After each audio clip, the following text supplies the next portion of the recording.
شروع اللہ کے نام سے جو بڑا مہربان نہایت رحم کرنے والا ہے۔ السلام علیکم ورحمۃ اللہ وبرکاتہ۔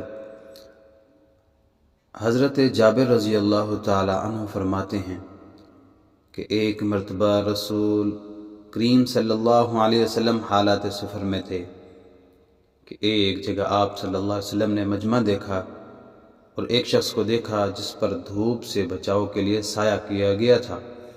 آپ صلی اللہ علیہ وسلم نے پوچھا کہ یہ کیا ہو رہا ہے؟ انہوں نے کہا کہ یہ شخص روزہ دار ہے جو ضعف کی وجہ سے گر پڑا ہے۔